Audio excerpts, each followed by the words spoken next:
Welcome, welcome, welcome. It's day 43 Yeah, OG and Blue Bum here. What's happening, mate? We are here on a Saturday night.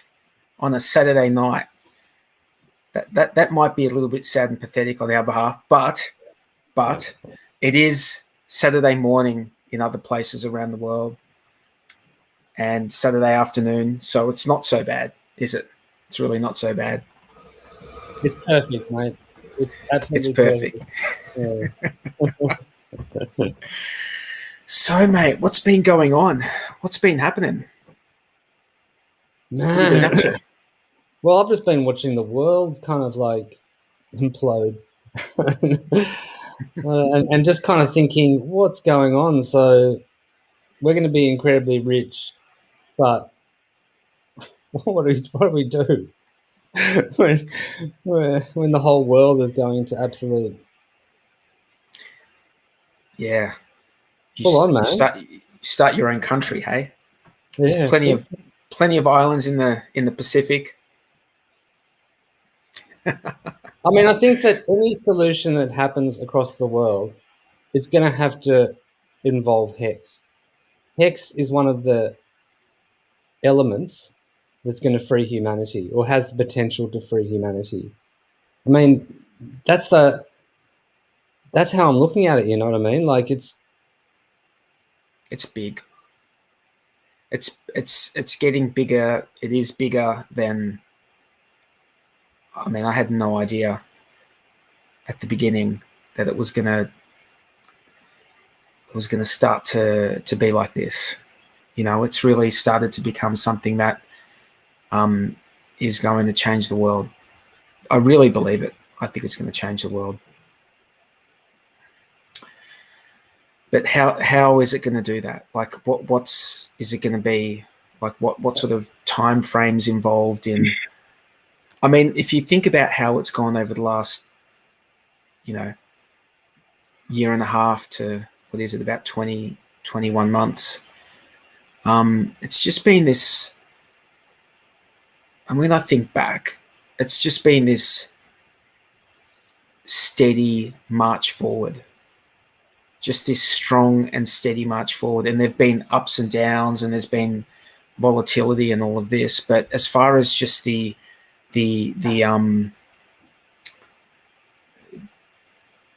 idea itself, how it's beginning to just diffuse through crypto, and it's just been strong and steady. And I don't know what can stop it. I really don't know what could stop it. I can't think. I mean, there are edge cases, right, where that it can be. I mean, regulation, governments can always, but they don't know about it yet. They don't know about it. If they're going to go after anything, they're going to go after other stuff first. And then what could they do about this anyway? That's the thing, is like, that's the elephant in the room about all of this regulation stuff, is that the real DeFi, they can't stop. They've got no way of regulating it. And so it's all going to still have to play out, though, because people don't know that. So we just get to sit on the sidelines watching them try to regulate it and be unsuccessful at it. Yeah. That's going to be interesting to watch. And we might hear my daughter in the background at any time yelling out for food. But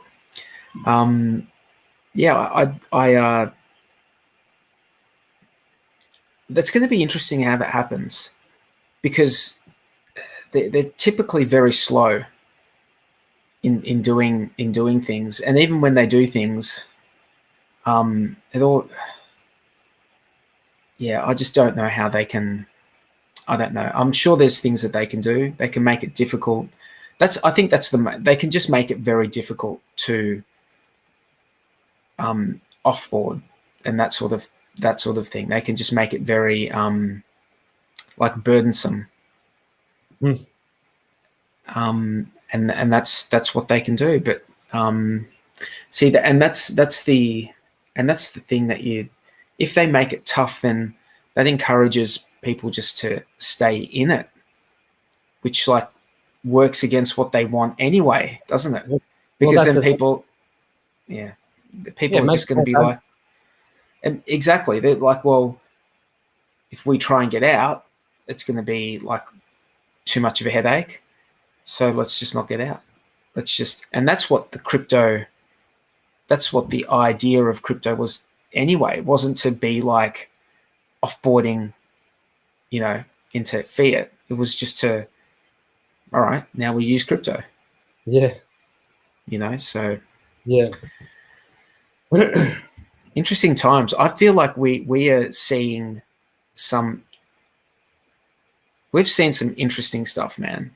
Maybe history, you know what? History's always like this, isn't it? There's always some fucking interesting shit going on in history at any period of time. There's always some crazy shit going on somewhere, like a crazy story is happening somewhere. And Probably.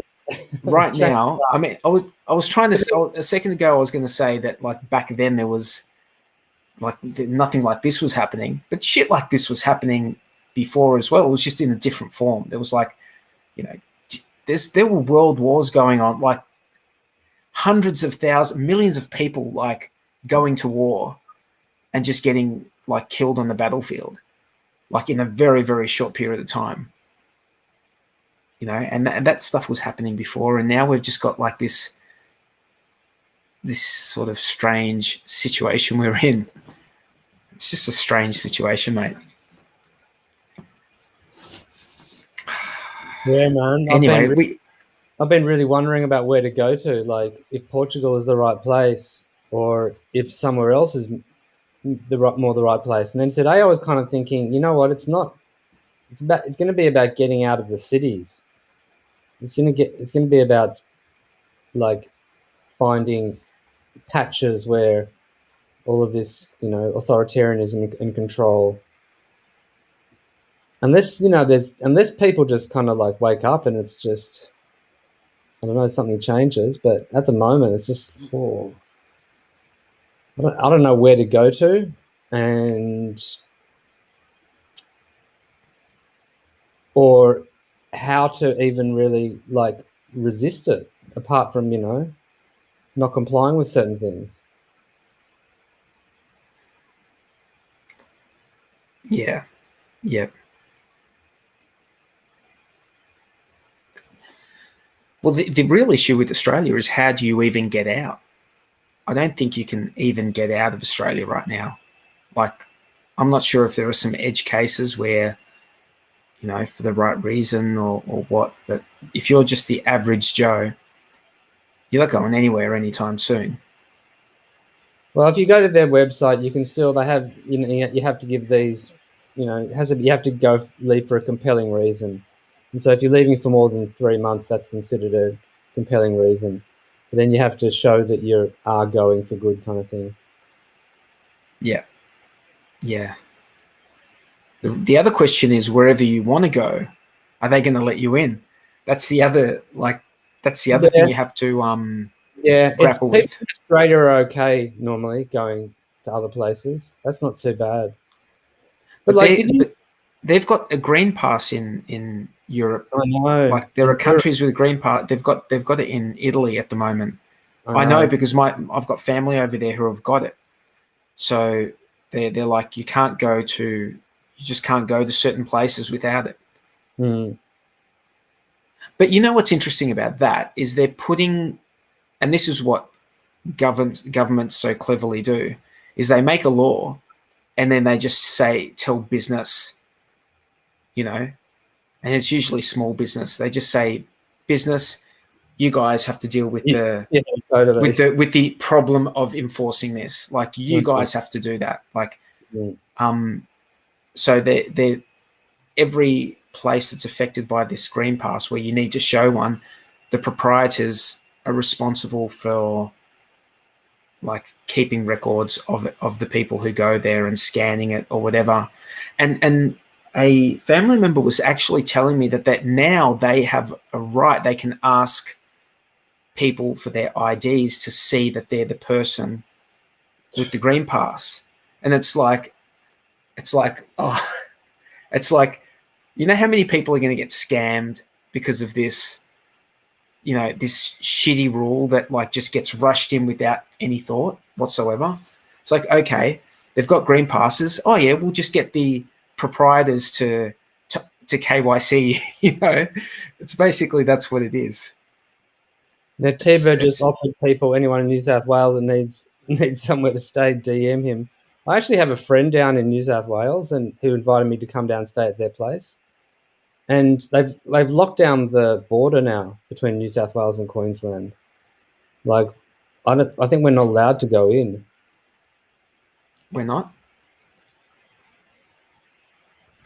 Why would you want to go down there anyway right now? Well, I don't know where the fuck to go. I'm just hanging out in Queensland, and I guess I'm just gonna like just stay in Queensland, dude. Queensland seems like a good place to be right now. Yeah, I suppose better than New South Wales, huh? Well, it doesn't look like they're going to come out of lockdown anytime soon. So, yeah, why would you want to go somewhere where? I mean, look, I don't know exactly which areas are affected and which aren't, but why would you want to go towards the issue? I mean, there's a lot more open spaces in Queensland. Yeah. Although, having said that, we're coming into the warmer months of the year, and northern Queensland's probably not exactly where you want to be in that time of the year. That can get a bit warm. Did you see the Jeff Kennett tweet though? No. What's the Jeff Kennett tweet? He tweeted out that he's been speaking to some food suppliers, and the plan is to have Melbourne locked down until the end of the year, until 2022. Until the end of 2021? Yeah. Yeah. Like for the next 4 months. That sucks. I hope that's not real.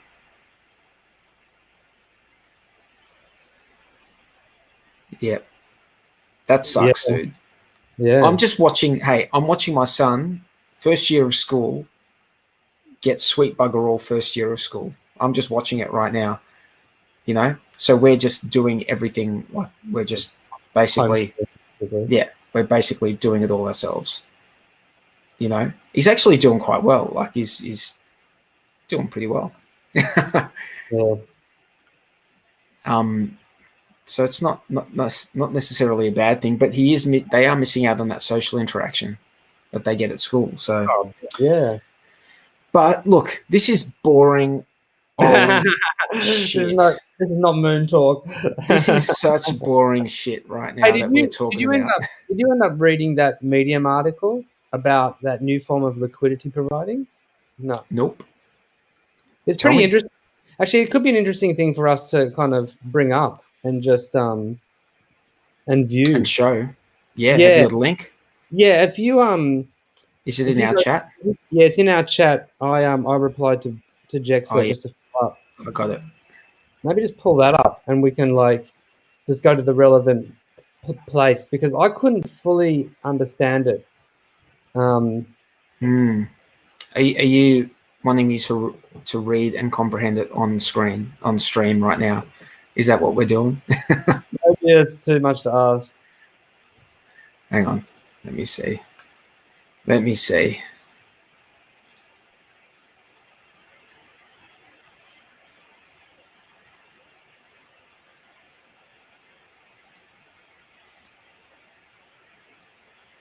So to give people context, Richard is like thinking about forking PancakeSwap, and as part of that, providing liquidity mining tokens.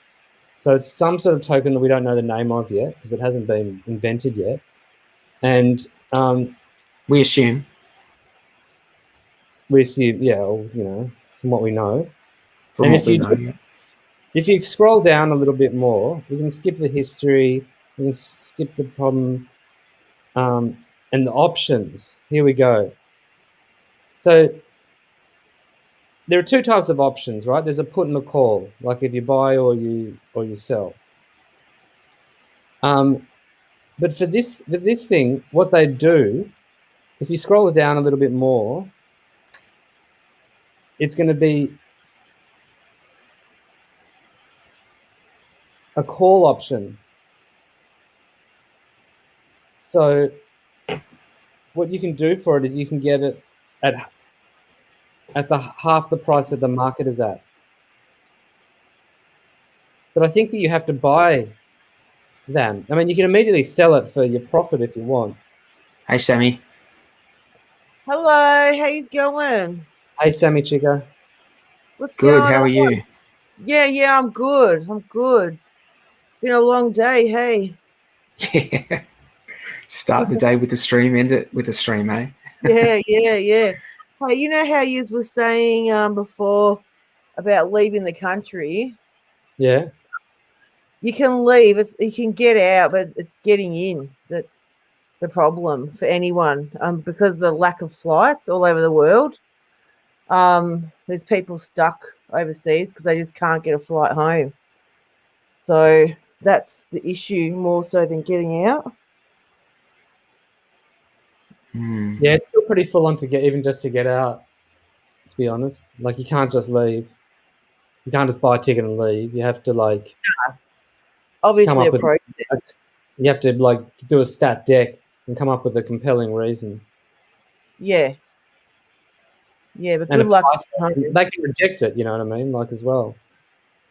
Yeah. Yep. How's the protest in Melbourne today? Oh my God. Pretty full on, huh? Yeah. Any horses punched? Any horses punched? Yeah. Oh, I think there was police officers injured and they're issuing $1 million in fines. What? Wow. Wow. Yeah. So sorry, what were you talking about? Come on.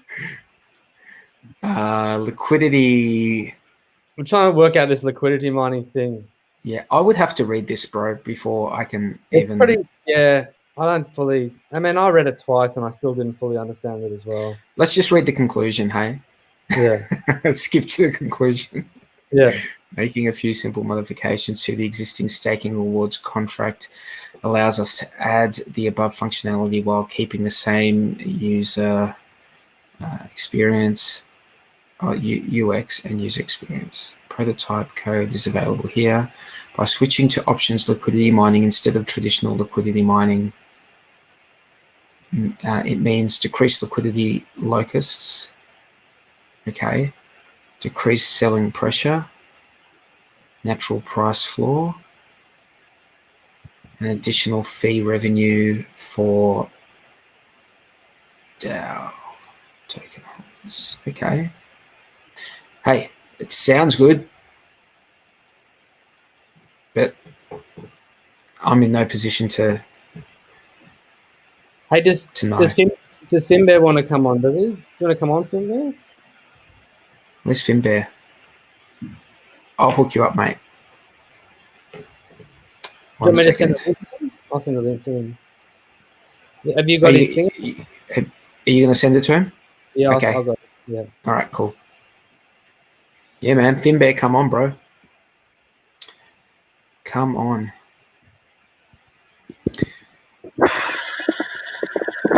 Let me just swap this around. Yeah. So there was a nice long stream this morning with the Saturday morning. It's Saturday morning for us, but it's Friday evening for them. Yeah. The Cabana crypto. Yeah. So we were all on it. Yeah. Yeah. It was fun. All those guys are a lot of fun. Yeah. And you know, like Motley, he's a young man. He's got the, you know, he's got what an amazing feeling, hey? What an amazing feeling, like doing all of that work for all of those years, and then finally you're free, and you found this crypto, and you're just completely set up. So you're just like, it's like you can do what you want. Like there's no limit. He's really just not limited. There's no limitations for him. You know, he can just do what he wants. Being in the military is a really tough gig too. Like, you really do take a lot of shit. You know, it's very disciplinary. So for him, it'll be like a big break, a big relief, I suppose. You know, it's so good seeing all these people retire from Hex Games. You know, I'm really happy for him. Yeah, Bran retired as well. I know, what, age 24. How nice would that be? Gosh. Yep. I feel like I can't retire. I feel like I have to keep going. I need to like be an example. I need to have things I'm doing to be an example to my kids. Can't just be just bumming around the house doing nothing. Yeah. But you'll find things to do, you know, if you want to retire. Oh, yeah. There's no way I will retire to a beach or anything like that. Or even, I don't think I'll retire. I don't think that's something. That's not my deal. I'll have holidays. I'll have more holidays a year, but I don't think I'll retire. You always work part-time or, you know, just a few hours a week and get someone else to run your business, you know, if you wanted to. Yeah. I can't wait to retire, man. I've had enough. I'm sick of it. I want to do what I want every day and party and holiday and do cool stuff. Yeah. Yeah, me too. What about you, Blue? I guess, what are you going to do, Blue Bomb? I mean, I've been doing whatever I wanted. I've been doing what I want to be doing for like years now. So like, it just feels like pretty normal to me. But you are retired in essence. I'm kind of retired, I suppose. But I'm just like, there's a pretty full-on situation to deal with right now in the world, and I think that's what my career is going to be. Just dealing with what's happening. You know what I mean? Like, in the world. And as we get more and more money, like, I guess build stuff or just give your money away to like things that hopefully can create nice things, you know? I don't know. Yeah, Blue it's Bum, like we're making a movie, bro. We're gonna make a movie. We're making a movie, man. We got to make a movie. I'm gonna somehow rope you into making a movie with me, like an Australian horror movie. Yeah, we got to do it, mate. I want the horror movie, a good old Australian horror movie. We got to do it. Just make a documentary. Try to travel to Melbourne or something. The zombie apocalypse of 2021. Yeah. Where's Unwrecked Pirate? I haven't seen him for a few days, eh? He's moving. He's probably getting... Yeah, he's probably getting all his shit together and just organising everything. You know, moving is such a pain in the ass, so he's moving, yeah. He's moving house. I don't... Yeah, he's moving out of where he was, which I don't think he was happy with that place. I stayed there one night. Did you? Yeah. Was it like the Bronx? Yeah, Logan is fully like the Bronx. I was quite surprised. Like, it's real. It's really, really Dodge. Yeah. A lot of Queensland is, though. You know? Is it? Yeah, I think so. Real old-fashioned. Not like Melbourne, how we're pretty chic with our suburbs. Queensland's real old. Like the Bronx, like Skid Row. Man, I'm so full. I went and saw my mum tonight, and we had takeaway for dinner. And I've eaten so much. You know, when you eat so much, you actually feel sick. Yeah. That's how I'm feeling.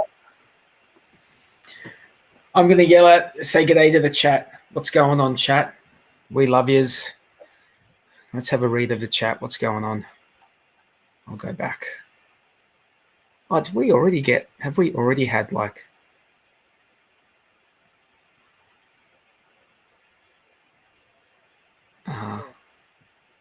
Did you guys watch DS today? This afternoon? Was Yeah. was Well, was Benny? I wouldn't now. What was Pardon? that? Was Benny Bills on it? Did it have girls on it? Was Benny Benny? Bills was, yeah, he Oh, was yeah, on. Benny was on it. Yeah. Oh, Oh, no, yeah. he was on the other one, I think. Yeah, he was Cabana. on the other one. Yeah. But yeah, he was talking about how he had some sort of disagreement with another hexagon. He did. I mean, yeah. If you saw anything, was it on? You didn't see anything. I didn't watch. I went for a walk in the sunshine this afternoon after Cabana. I watched all the Cabanas. I went on it, then watched it. Like 3 hours, you know. There's always a little drama going on in the hex community, isn't there? Someone's trying to tell someone to pull their head in or something, and someone that What other dra- person doesn't like it, or I don't know What what. drama was there? Oh, there's just Oh, always little spot fires. There's these little spot fires of people who are just pissed off with another person for some reason, or some people trying to tell other people what to do or something. Or I don't know. yeah, Yeah. that's probably more like it. Yeah. So I agree. hey, what did Richard say about the snapshot now? Is it delayed? Well, they haven't even got the test net up yet, have they? So, I mean, it's not about delayed. I think it's just he threw out a random guess of a time, but it's maybe things are taking a bit longer than. I have no idea. I think if they could have forked before the last Ethereum fork, it would have been a lot easier. I think that last Ethereum, what was it, EIP 1559 or whatever? What was that, the one? Yeah. Mm-hmm. I think that from the last stream, I think that he said that had thrown some spanners in the works. And I can imagine if you were set up, if you were thinking of doing it one way, and then there's a fork, and then that would change things. It would change what you know. So I don't know. That might delay it a lot. Who knows? Look, whatever time it takes, it takes. Yeah. T-Bird's saying exactly that apparently the EIP update threw a spanner in the works. So delayed completion of testnet. And Dawsey said 4 more weeks. Ha ha ha ha. Oh well, you know, Richard's always fashionably late, so you know, big deal. We're all expecting it anyway, true. It's so exciting though. You know, everything that's happening. It's exciting. I've had a couple of people in my little group who have nothing to do with crypto apart from wanting to get in on the Pulse sacrifice. They've like started to say, yeah, so when is this thing actually starting? I'm like, I don't know, no expectation. Hopefully this year. Yeah, hopefully this year. God. Yeah, hopefully get an announcement soon. You know, but October's still a good couple of months away, so still got a fair time. So this guy is just like typing out the lyrics to Imagine by John Lennon in the chat. He's already up to this part in the song. Who's David Matos? Canal phones. I don't know. Would that be Carlos's brother or something? Yeah, right. Yep, this is correct. 4 more weeks. It was the ongoing joke. That's the 4 weeks when Hex was coming out. That 4 weeks went for like 6 months. For the sacrifice stage, it was any day now. True. Matter of days. Oh, Hexagon from Portugal. There we go. Oh. Tell us, how are your crypto laws in Portugal? Yeah, excellent laws in Portugal. David? I'm going to go check Portugal out. I will go there and see it at some stage. I think there's going to. I think Europe has some places you can go, but it's probably, there's probably places more Eastern Europe that are going to be better for crypto stuff. I'm thinking. That's what I'm thinking. But who wants to go live there, hey? That's the issue. Eastern Europe, huh? Could be an interesting area of the world. No. Yeah. Yep. So why don't we have? I don't know. None of us are really technical analysts at all, are we? We're like the opposite of technical analysts. I'm definitely not. But let's have a look at this. Hey David, the Portuguese Mexican dude. Can you tell me what it's like where you are in Portugal and what it's like? Like, is it sort of like, do people have to wear masks and shit to go into restaurants? Is it like a whole vax passport thing? Oh, is it like what's the dealio in Portugal? What's life like in Portugal? Sorry, keep going. Day 43. I just got suddenly interested in. It's disappeared. Look at this chart, hey. No, he's in Lisbon. Lisbon. Look at this chart. This thing is fucking amazing. It's so sexy. I want to have a look at the price online. It's just straight up, isn't it? It's just this. Whoop. My mum bought some more hex tonight. She's 72. She's so impressed. Good on her.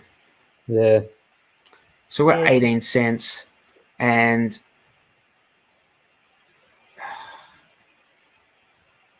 we're at 18 cents, and everyone that you hear says the same. Everyone who's doing TA is saying the same thing. They're all saying that,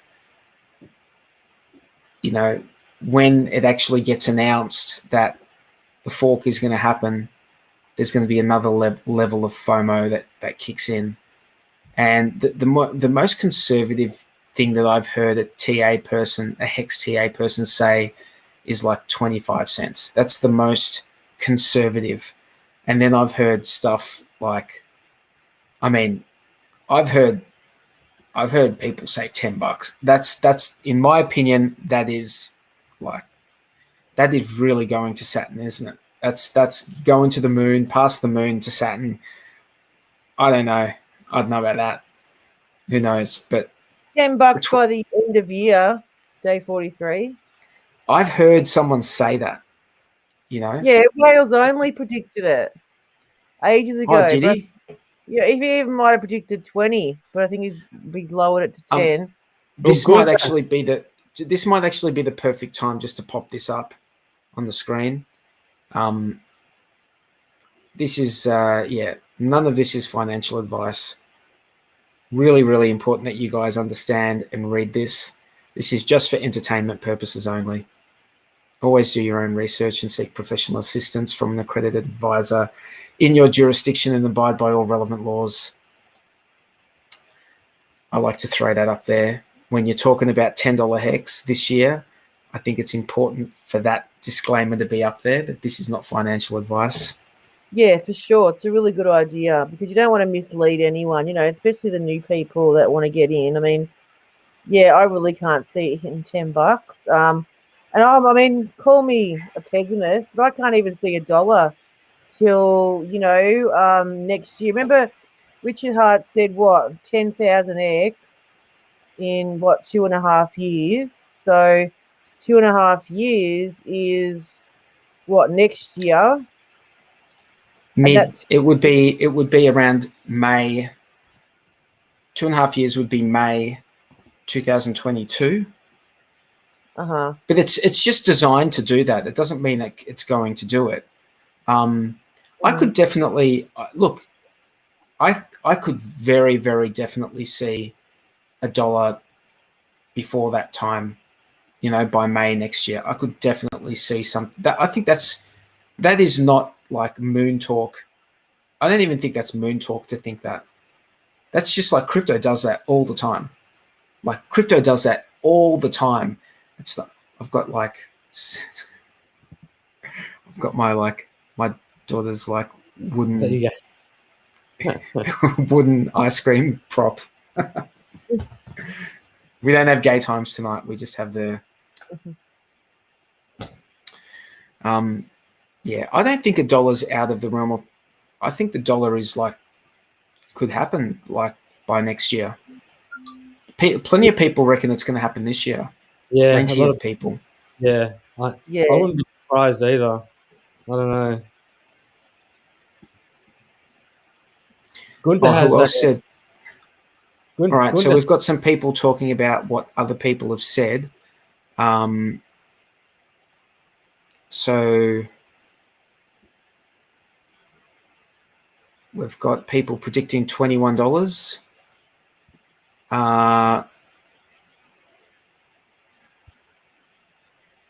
We've got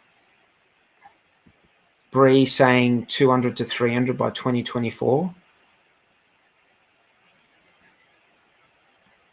Got Gunther saying 2960. But is there a time frame associated with this 2960? Yeah, I've got it here. I'm just looking it up here.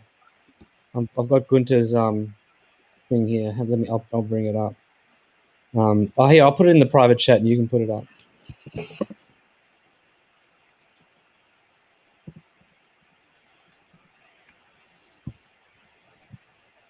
Yeah, chat. That's 2960 by the end of next year, I think. 2160. Oh my Nine. god. Yeah. 2960. Geesh. This is very true. It's easy to forget that Pulse is going to bring a lot of new eyes.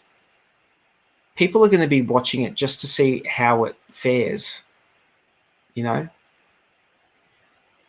if it does, and if it launches successfully without too many issues, and it's just functioning and it works, watch other people attempt it as well, like forks of forks. I think that's that the thing. That's what's gonna happen. And it's just gonna keep being more and more like that. And there's nothing wrong with that if they can't, if you think about it, if they are bridging stuff, if they create like they're bridging all these EVM networks together, that is in a way creating a decentralized network of networks. Yeah. This one goes down, but you've still got everything on this one over here. Yeah. It's sort of it's just an interesting perspective, maybe.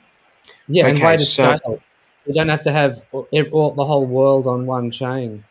You can sort of start expanding out. Okay, so is this Gunther's?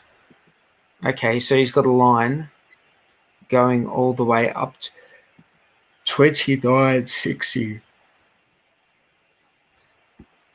Oh man, that seems a bit ridiculous. By January 2022. Well, that's the end of this year. Yeah, I think that seems. I think there's a lot of anticipation. We're getting a fork, so we're going to have Pulse side and East side, and everyone's wondering what the price is going to do. So really, it's hard to sort of predict what's going to happen. Is one of the pulses going to do really well? Is one of them going to stay on par? Is one of them going to dump out? It's hard to decide. Hey, so 1 year ago,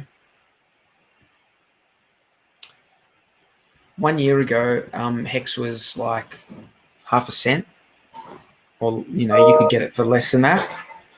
And now it's 18 cents. So that is 36x more. No, from that point, from half a cent from half a cent 18, it's 36x in just that time alone, not being staked. So what's 18 times 36? I'll get 18 my times. calculator. So Why another are you doing 18 times 36? $6.48. For what? 18 cents times 30. No, 36. it's a 36x from half a cent to Yeah, 18 so cents. 36 from And then now. if you were staked, for that 648. time, you would have doubled your hex in that time. If you'd staked a year ago or in July till now, you would have doubled your hex again on top of that. So that's actually a 72x in 1 year. And if you think about it, you've gotten in at a time where people were already saying, "Oh, it's too late to get in" a year ago. Do you Too remember? Yeah. People were saying that a year ago, and I'm looking at the price now, and I'm just thinking, it's only 18 cents. I know. Like, it's only 18 cents. Like, there's so much potential for like where this thing can go, and you know, whilst I think like $29 is a very enthusiastic, prediction. Okay. It's not impossible. Hey, it is not impossible. Not in crypto. No, I mean, it just depends what happens in the market. If we just get a flood of people coming in, there's not that much supply left on the market, and there's just less and less supply coming out over the next 5 years, 10 years. Not I should say 9 years. The next 8-9 years, there's not that much coming out. Should we have a look at the stakes? What the current situation is with the chart of future supply? Yeah. Hex.vision. Hex.vision. Anyway, you're getting a good deal. You're getting that great interest, So, no one's ever going to be late to the party because you're still winning. And if the price is going up, you're winning on top of that. It's just a bonus, Yeah, it's the staking side of it. That is what really that's where all your gains are going to be. That's the way I see it anyway. That's because it's going to stop you from selling when your feeble mind wants to sell. Yeah, well, that as well. Yeah. That's both. That's a big Yeah. thing. Like, we are just feeble creatures that we see like a short-term gain and we want to take it. And the beauty of this is that you make a decision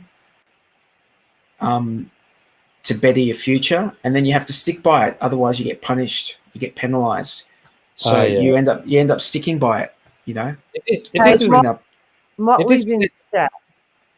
Hey, Motley, you're welcome. It was good to see you yesterday, or it's still today here. Yeah. This is our same day. This is my second stream for the day, Motley. Yeah, man. How's the head? Happy for you, bro. Had a few drinks on that stream. It was too early for us. That was good. Yeah, it was too early for us. But it was good to see Motley. That was such a good stream. You guys are awesome. I love you guys. They're always the friendly ones on that stream. Not that the others aren't, but they're always friendly. Welcome. How you going? How's it going? Good. What's going down?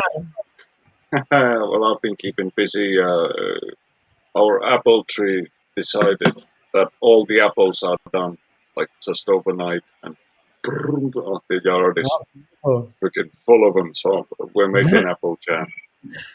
Nice. Yeah, so just trying to keep busy. How are you guys holding on? Good. What time is it there, Finn Bear? It's like 20 past 3. What do you put in your apple? What do you put in your apple jam? I think I'm gonna put in some, maybe a little bit of cinnamon and I don't know, maybe cloves, but like clovers, perhaps. I don't know. Cinnamon's probably on the menu. Perhaps vanilla. I don't know if I want to gay it out like that. Yum yum. Yeah. Have you ever made cider? No, Apple that's cider? that's the next thing on the menu in it. Like there's plenty of apples still left on the tree, and I'm probably gonna build one of those apple presses that you put like a bottle jack or something on the top, and just use that to press you get like a good 20 kilos of apples in one go. But I still gotta build it. Yum. And Nice. apple pie. You make apple pie, Finn Bear? I make a killer like this cake. Mm. It's Yeah. super easy. It's delicious. You caramelize the apples, and I'm sorry, I'm walking in. I'm fucking talking about apples. It took me a No, few you're minutes to making me get set up, hungry. and I'm like, I completely interrupted whatever it is you were talking about. It's okay, man. Yeah. It's all good. Talk about a tangent.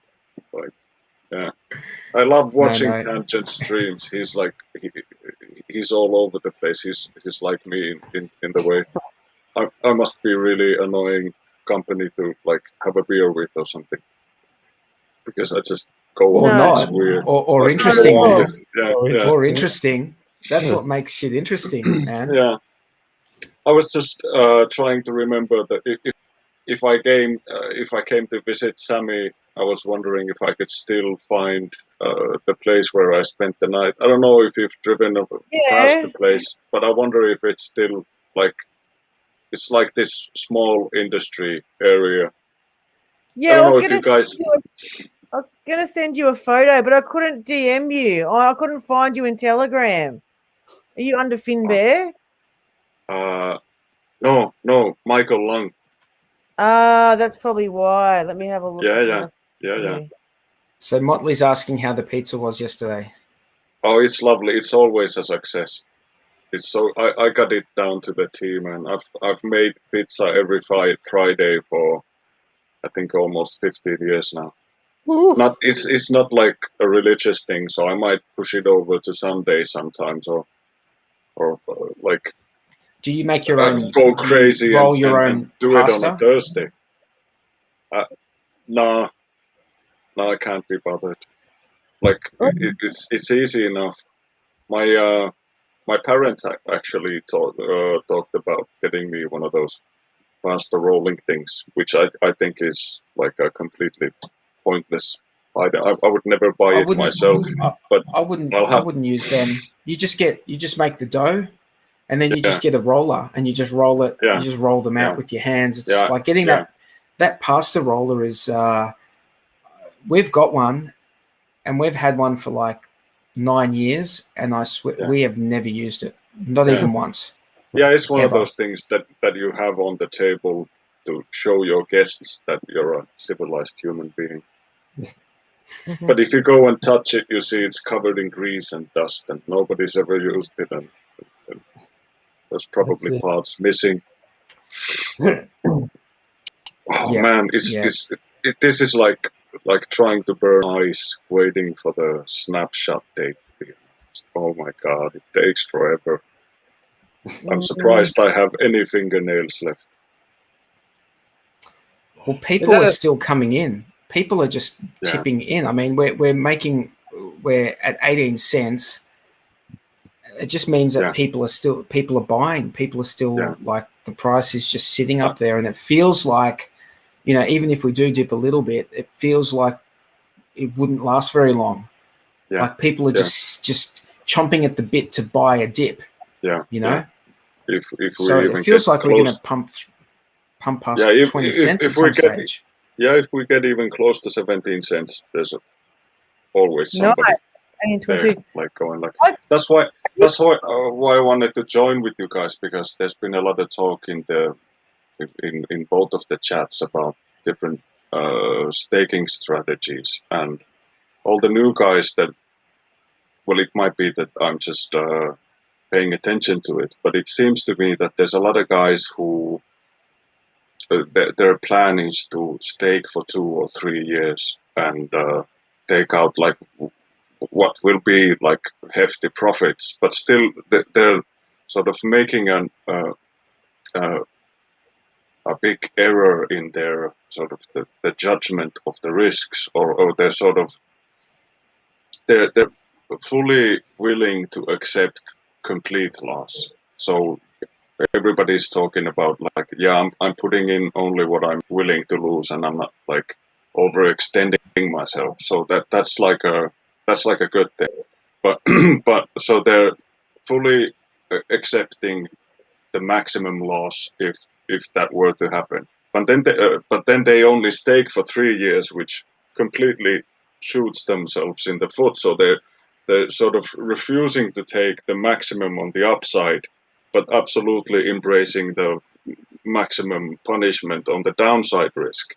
So it's not like symmetrical. So I would suggest everybody to take a small sliver of what you're about to stake for 3 years and just throw it out there 15 years ahead, because Yeah. that's the life changing part. It's Yeah.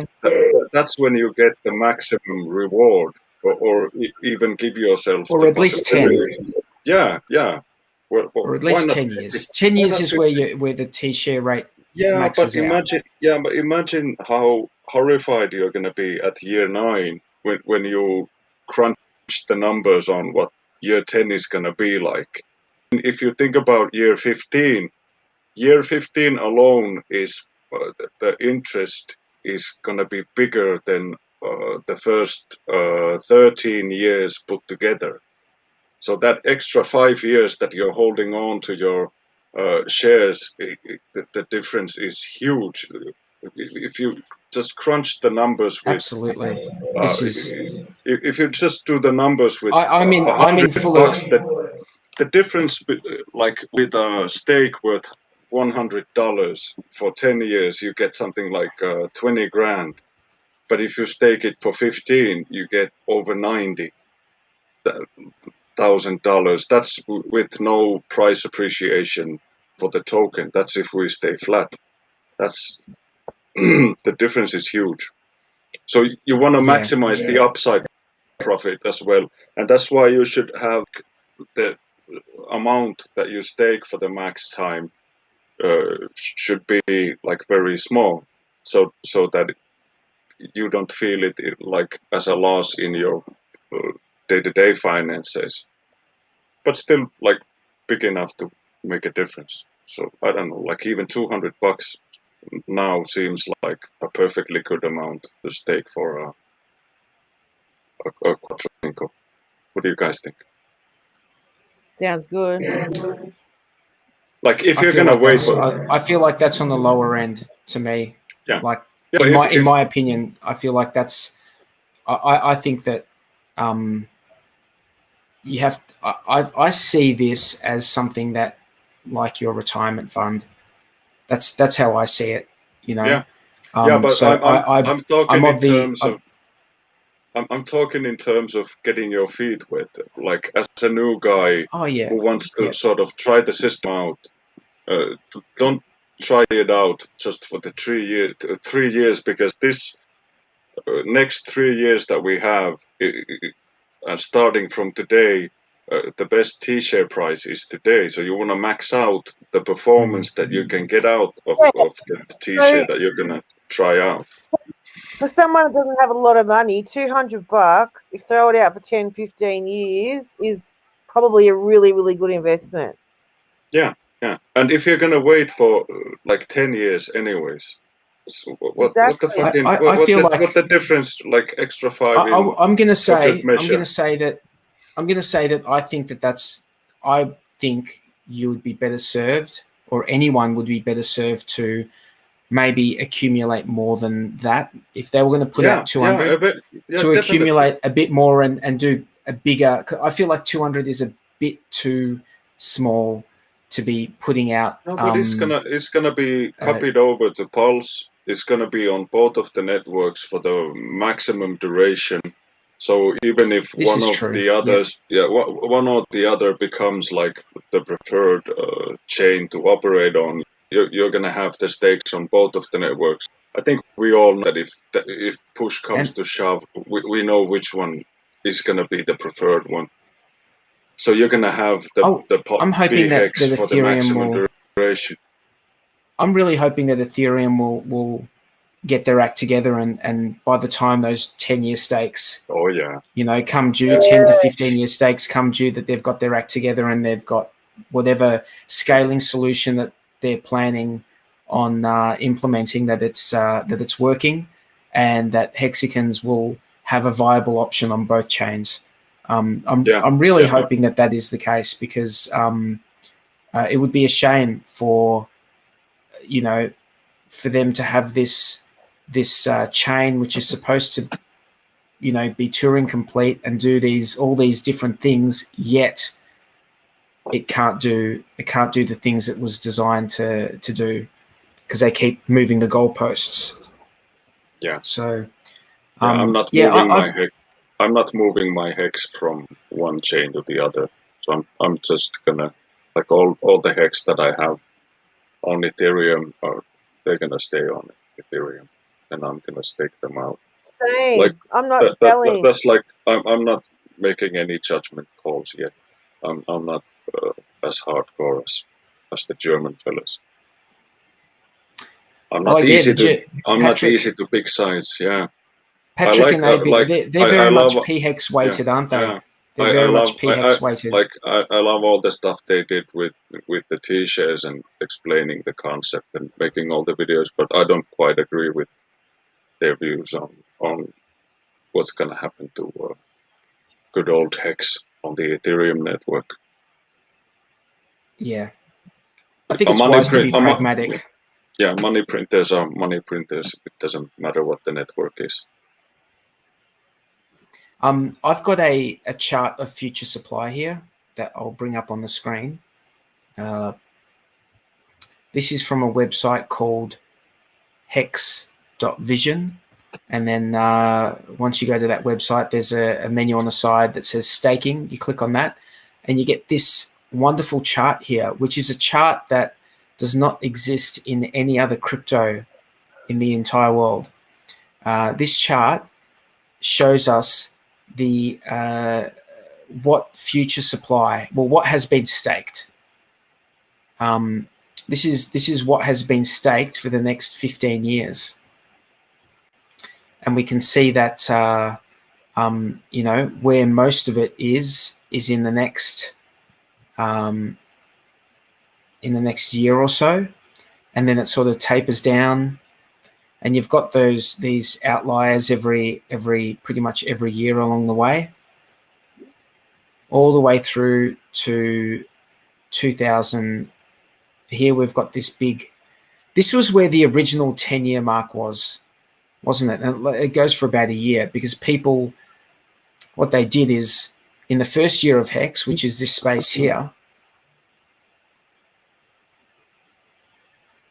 in the first year of Hex, actually, no, it was back here, wasn't it? This is where Hex started, back here.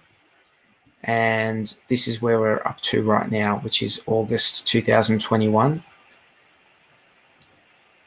And what people did is they did their 10-year stakes in this time here. And the reason they did their 10-year stakes is because they could get the maximum amount of T shares for the Hex that they were staking by putting it out for 10 years.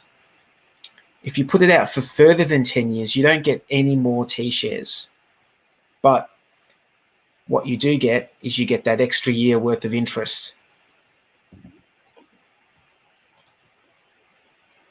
Let me just bring Michael back up. Where'd you go, man? Sorry, I clicked on some chat button and restream window opened. Can you guys hear me okay? Somebody was complaining. Yes, mate. Yeah, we hear you great. Yeah. Hey, do you want to just do a close up of just until the end of the year? Yep.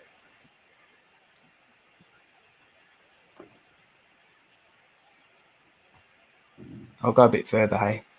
Just a little bit.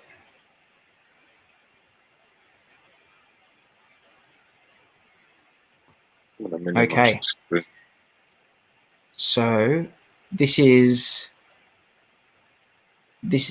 from, where are we right now? It's August 2021 right here. And right here is the end of the year. So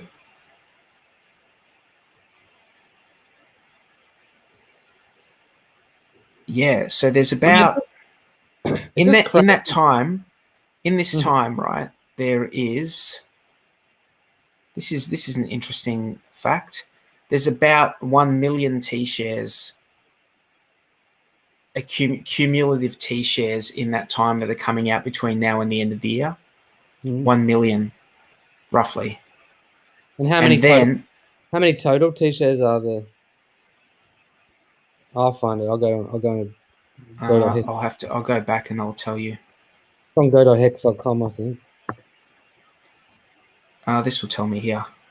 There's about just under 11 million. So 10%, or a little under 10%, is coming out. Yep. So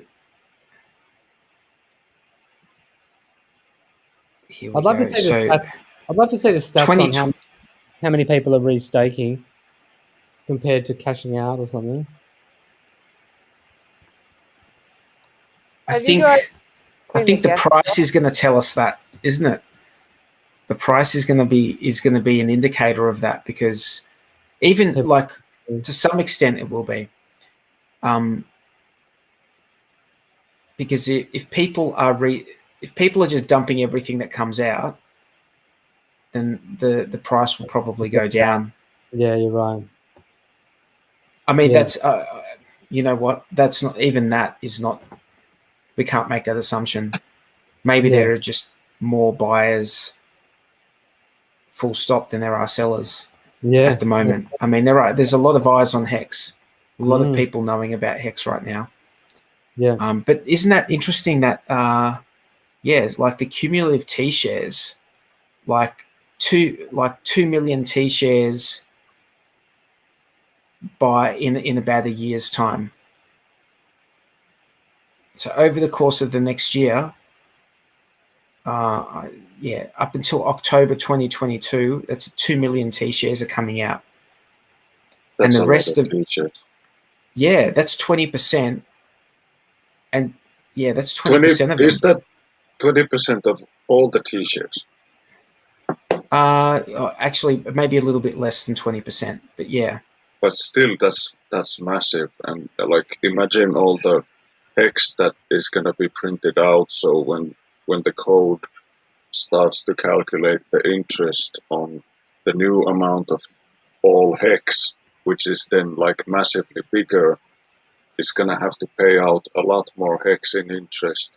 We're probably going to spike up, like with the daily payouts. We're going to go to something like 7 or 8 Hex per T-share pretty fast.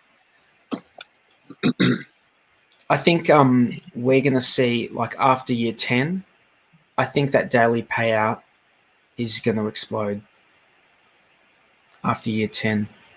I mean, it's going to go up before then. It's definitely going to be going up before then. But after year 10, after this hump after here, when the year 10 stakes with big payday in them, when they start to end stake, they're going to have the maximum bonuses. So yeah, it's gonna ratchet up like at a huge rate. So how's this, right?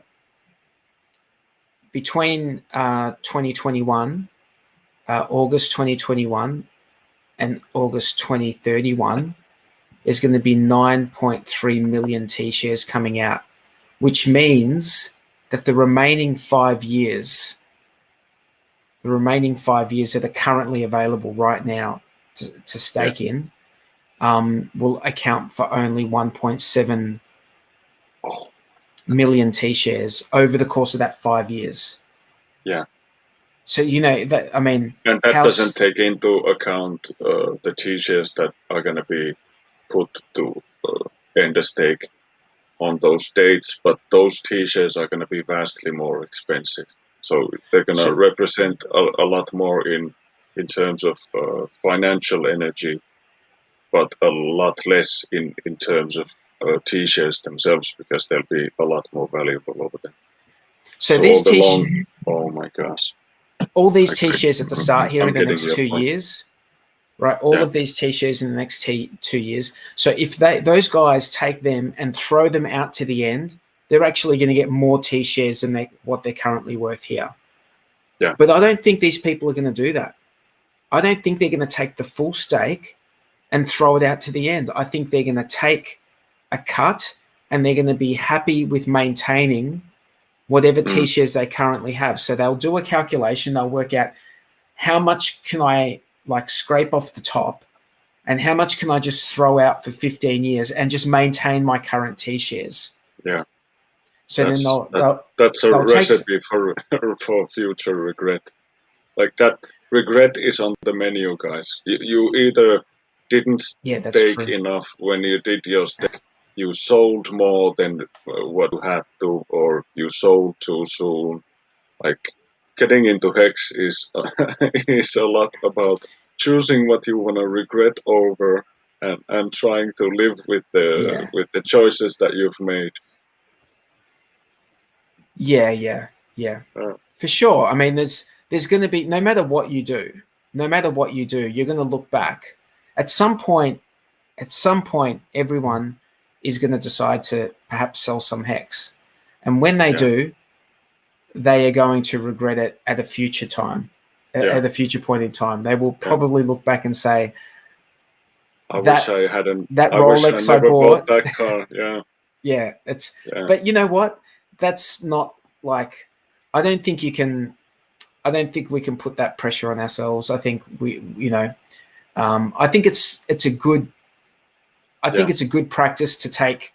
You need to be able to take something, and then put the rest out for the future again. And if you can maintain your T-shares in doing that, that is pretty good. But you can only do it for a couple of more years. So these couple of million of T-shares that are in staking now, they can only gain T-shares for a while still. So in the future, when we go 2 or 3 years out, T-shares are going to be so much more expensive that even when you stake out a 5-year-old stake and stake it out 15 years into the future, you're going to come up with less T-shares, even when you stake the whole principal and everything you made in interest. And that's really going to come very fast. So what I'm saying is, these guys who in the coming 2 years, when they end their stake, every penny that they're going to take out in profit is laced with unbelievable regret once they understand how fast the T-share price takes off from them. And then they have big paper gains and no T-shares to show for it. I believe the guys who can sort of postpone their victory cycle for as long as they can, they're the ones who are ultimately going to reap the rewards.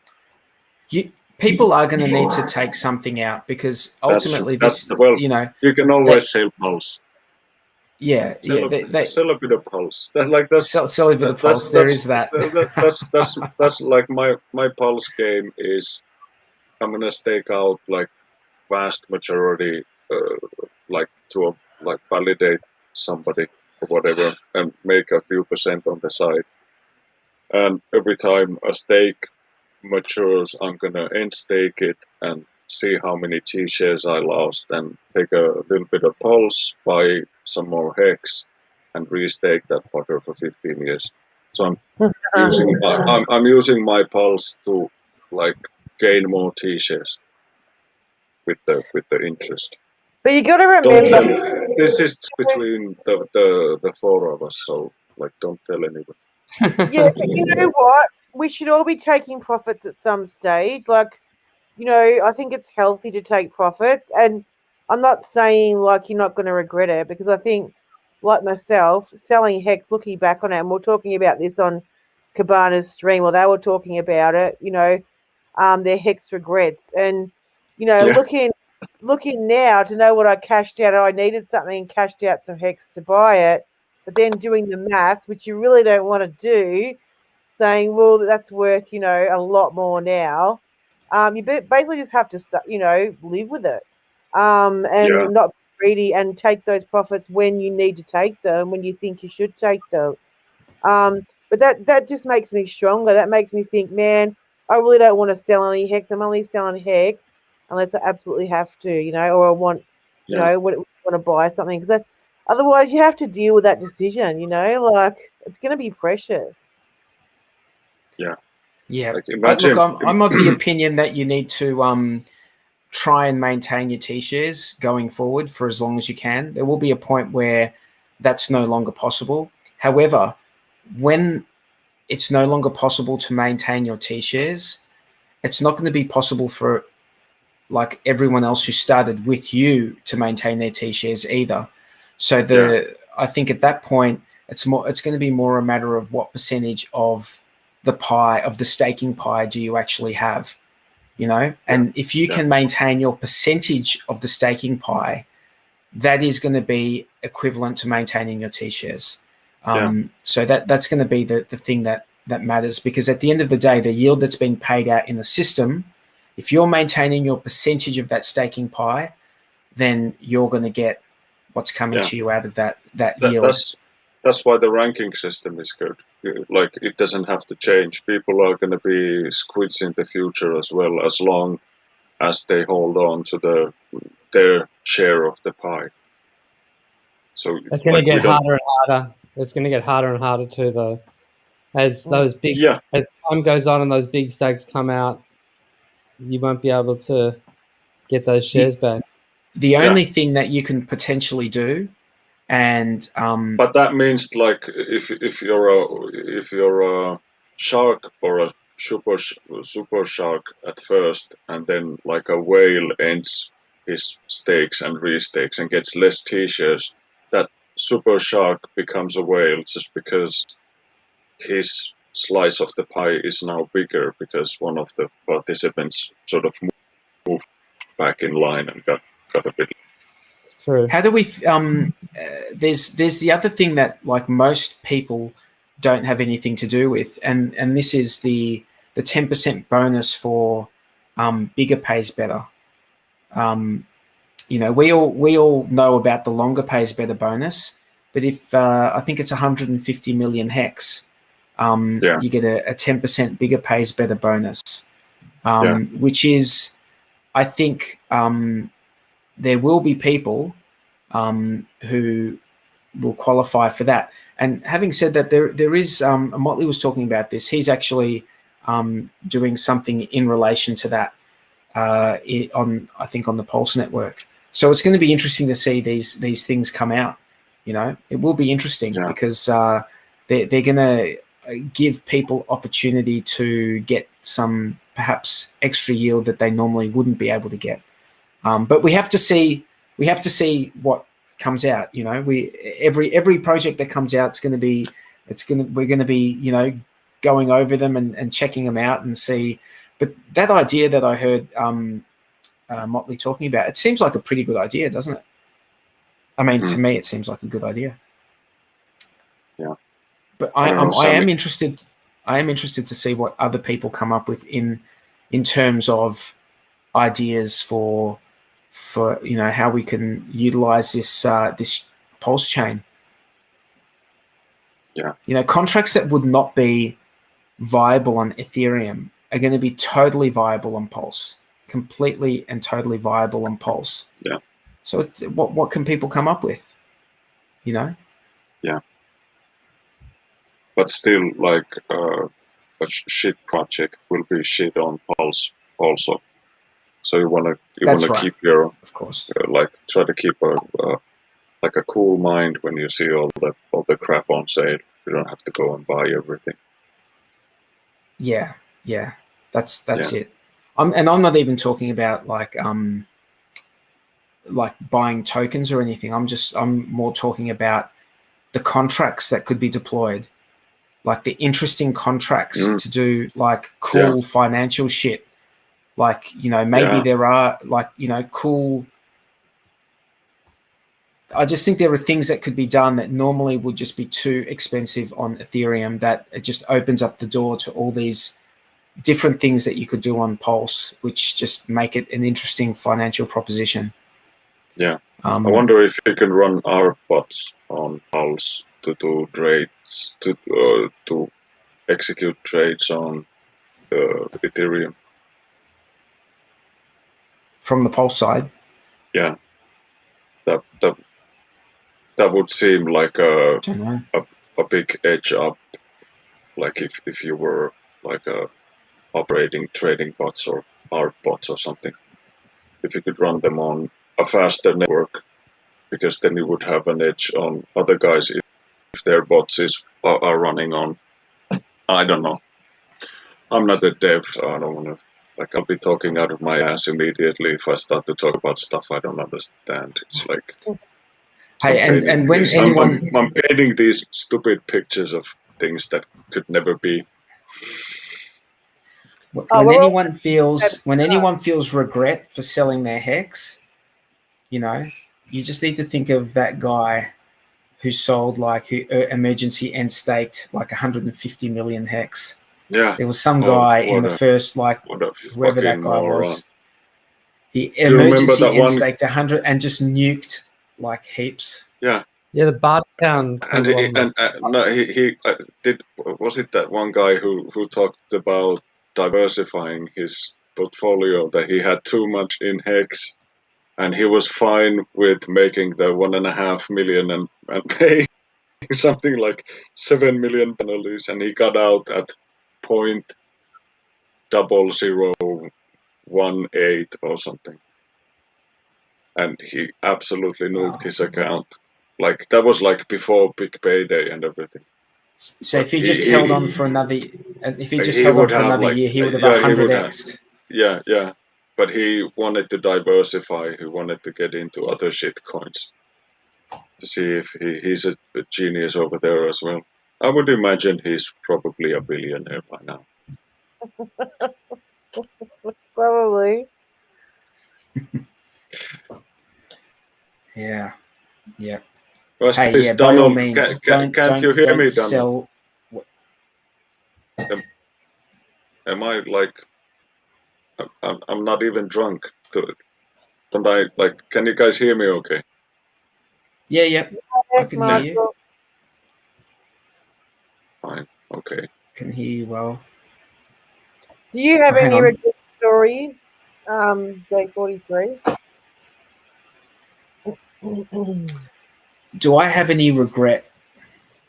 Did you see them talking about it today on Cabana's stream? Yeah, I did. You know what? Shitcoin billionaire. I don't choose to. It's like a movie, like Slumdog Millionaire. I like to learn from my mistakes, but I don't choose to like wallow in them. I like to look forward. So no, I don't have any regrets thus far. The only thing, the only regret is the obvious regret of I should have just bought more. You know, everyone said that Alrighty. today. Well, that's the obvious one. You know, if you have no regrets, do you at least have any interesting bruises or like scars you can show us?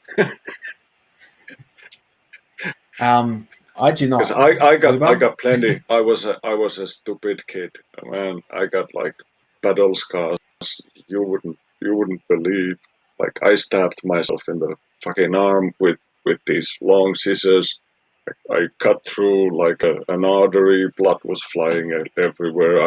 I've pierced my neck with the bicycle handlebar where it went in from here, came out from under my tongue. Like, I've done some stupid shit as a kid. But no regrets. Why would you regret anything? Like we're here. I've got some jiu-jitsu injuries, mate. That's all I've got. Some jiu-jitsu injuries that will never go away and will just continue to get harder to deal with the older I get. And that's about it. They're my only. They're not even regrets. They're just what you. Well, so soon you'll be like the $6 million man with your bionic knees and. I hope so. Yeah, I want to get me some of those stem cells, those special stem cells from Panama. Right on my cock. Sorry, did I say it out loud? Dude, I was thinking it. You said it. Yeah. I want to grow like an extra, like bar onto the side so I can hold on to it when I piss. Sorry, got a bit off topic. I wish I had a beer in the fridge. I don't have a. What kind of Australian am I? I don't even have a beer in the fridge. Shame on you, Dave. I know. Australia. I blame the lockdowns. I've still got one left from the last time I streamed it with you guys. Yeah. But that was I don't know if we were on the same channel as the last time we were. Is this your channel 43 or no? This is Discourse. We're on the Discourse Syndicate tonight. Oh, sorry. So this is more official. I even talked about all the dirty parts. Sorry, guys. That's okay. Last time I checked, I Captain ruined everything. RG3 and Kinetics weren't altar boys. So I'm pretty sure you'll be all right, man. We're doing okay. Last we were at the all-time highs, and it wasn't bad now either. But we were really spiking up. Somebody buy something. But hey, guys, I smell some apples burning in the kitchen over there, so I gotta go and check out what's going on. But I got to say what I wanted to say, which was man. Like, yeah, stake some out for 15 years. Don't be a fucking cock. And if you feel like it's too much money, take less money and stake it out for 15 years. Like, what's wrong with you? But thanks. It was really nice talking with you guys. And good to have you on, mate. Yeah, I'll come back later. Thanks, Phil. Later, Sammy. Let's make a bridge or something. I'll make like a square like this. Later. See you later. Yeah. I'm going to go check if I've got a beer in the fridge. I'm hankering for a beer right now. I don't know why. Get myself a nice cup of tea. I'm drinking lemonade. I'm not big into alcohol. I don't see the attraction. Oh yeah, I can understand it. I like a drink, but no, I don't drink a lot. Look, I can't even remember last time I had a drink. It's been that long. Yeah, me too. It's been ages. When the warm weather comes in, I'm more, want to drink Sunday afternoon and Saturday afternoon and Monday afternoon. No, it's not for everyone. So how was your day today, Blue Bum? Did you have a nice day? Was it sunny and beautiful up there? Yeah, it's pretty sunny and beautiful, actually. I had a pretty sweet day, a pretty nice day. Just actually today I've been mainly just kind of confronted a little bit with like this realization that I'm getting all this economic energy, but what can I do with it? Yeah, so thinking about the future. Yeah, and just what's happening in the world. It's just all kind of like going to shit. And it's just like, there's something very, very ironic about getting really, really wealthy and then at the same time not being able to really enjoy it as much or something. Yeah. What do you mean? Like, because we're in lockdown and we can't leave the country, we can't enjoy our gains because we can't travel, like stuff like that? Yeah. It's true. And I think about the same things, like not just for myself, but all the Aussies. And there's nothing we can do about it, really. Did you see Scott Morrison on A Current Affair the other night? No. He was saying that the vaccination is the key to getting out of lockdown. I mean, not that I believe him, but I had a glimmer of hope, thinking, well, maybe he will let us go, you know. Yeah.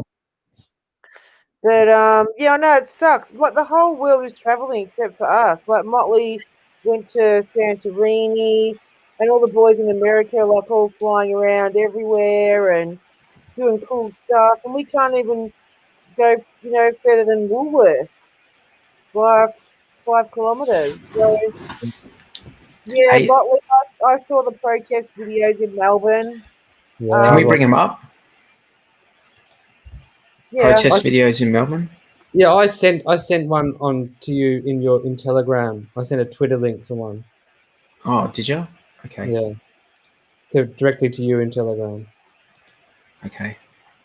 yeah, it's sort of like we're the downers of the world. Like we can't, even if you made $1 million now, like you can't even go on, any cool trips or anything. You can't even go travel in Victoria. Yeah. But I believe in the universe and the power of the universe, and I think what will be meant to be. So I'm waiting till my hex matures a bit, because some big stakes come out in like a year or two, and that's when we'll be able to do more. That's my thoughts. I hope so, Sammy. I hope so. I think patience of the people is wearing thin. Oh, Yeah. exactly. Well, you know what? After the Sydney siders get a taste for these really, really heavy lockdowns, they're going to be like us. They're going to say, I'm going to do what I want. Arrest me. Like, what else can I do? I'm living my life. You get to a point. What else can you do? You have to work. You have to eat. You have to pay your rent. You know. But yeah, I'm hearing you. It sucks. Are you in lockdown up there, No. Lily? No, I mean, Nah. no, but I'm like in this small town, like in the middle of Queensland on the beach. So I'm out of any kind of lockdown area, yeah. That's So I can cool. go, yeah, it's nice. You go to the supermarket, no one's wearing masks or anything. I'm meant to like clock in with my phone at most places, and I don't. There was one place that said I had to, and I said I refused to, and so he said he wouldn't serve me, and so I just went to another cafe. Yeah. Did you Um, go like this, stick your fingers up at him? no, I was just I don't want to be confrontational about it. I just want to be kind of like we all just have to do this, you know. Yeah, but you're gonna get your little narkies. Like, for example, He was a bit like, narky, the dude, but these, you know what I mean. It's like I don't know. Like, what am I going to do? Like, well, I you don't know. know what? One of my friends in their court, a friend went. A friend had a dying uncle visit, right, under restriction, which you're not supposed to have anyone. And one of the loser neighbors called the cops. Oh, And you're joking. no word of a lie. And the neighbor got fined 10 grand. Oh, The uncle there, oh like, my god. yeah, and that's like, it's not even criminal. Like 10 grand. Come on, that's like that's like a quarter of some people's wages, annual salary. That's just cruel. It's terrible. I mean, I hope that nobody pays any of these fines. I don't know. It's just so much overreach. Yeah.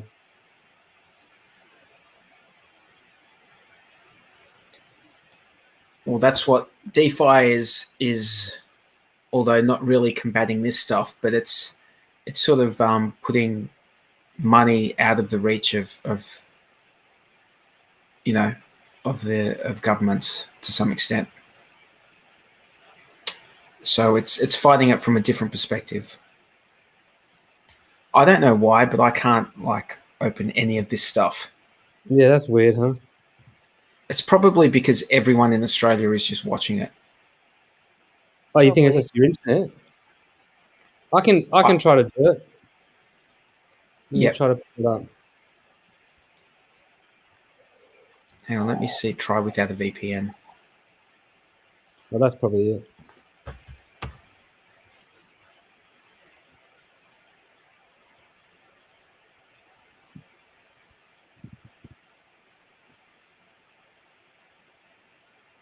This browser Opera has a VPN built into it. That's there. So Did you get I it don't know if going? I don't think so, man. Did you hear that? Did you Yeah, guys hear that? Yeah, that Or was was me. that you? Yeah. Let me see if I can. You bring it up, man, because I'm not having any luck. This thing is just not playing.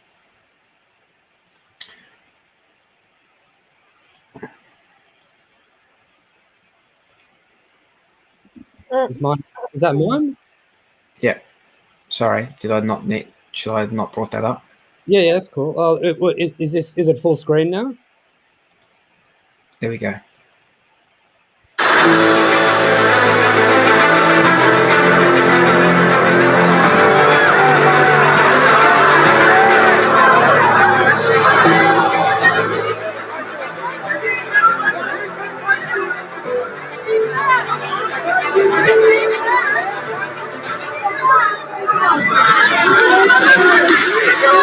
Oh, they're shooting rubber pellets!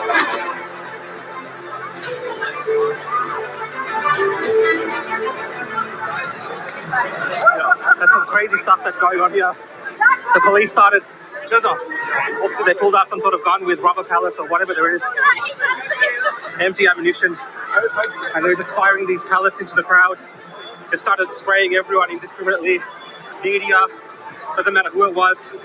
Everyone was being sprayed and just it's just chaos here. And I think it's completely unnecessary chaos because the people have already gathered here. They're already protesting. This is just a show of force, a show of control.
She worked in a COVID ward last week. She's a nurse. She caught COVID. She doesn't want the vaccine. And look what they've done. Wow. Full on, isn't it? That's our town. But, it doesn't surprise me. M-Town, not looking good. M-Town's gotten worse and worse and worse. Like, the amount of violence that's there any day on any normal day is frightening, concerning, let alone going in there with 10,000 other people. Yeah. I think they just wanted to protest. Till we get out of the house, mate. They just wanted to do something. Sick of being stuck in their house. Yeah. Oh, man. Oh.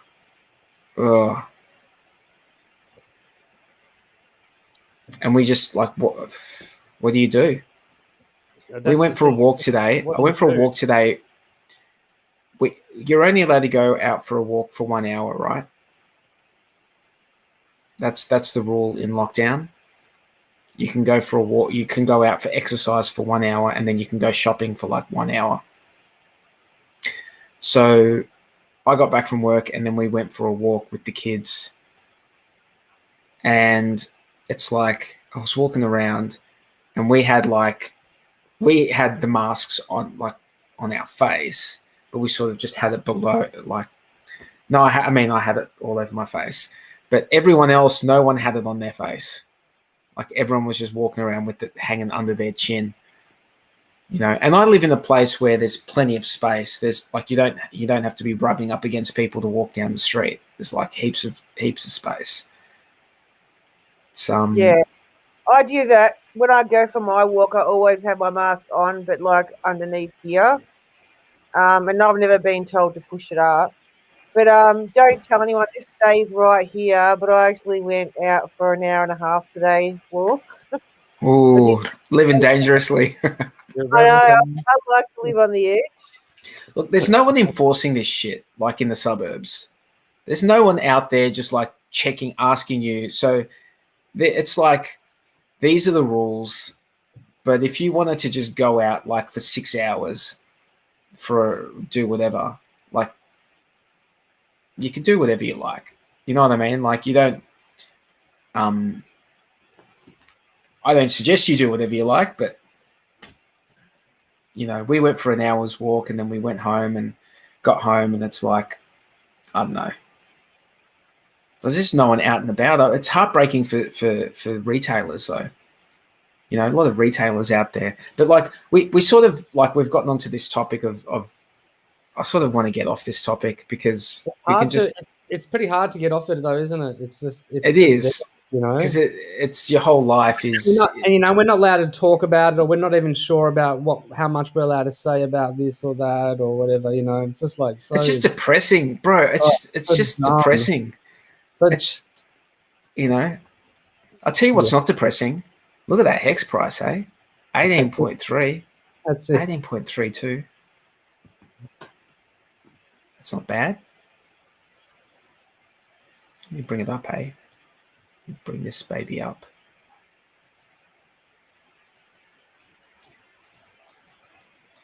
Yeah, like what the thing is with Australia is we don't have the same sort of setup that the Americans have.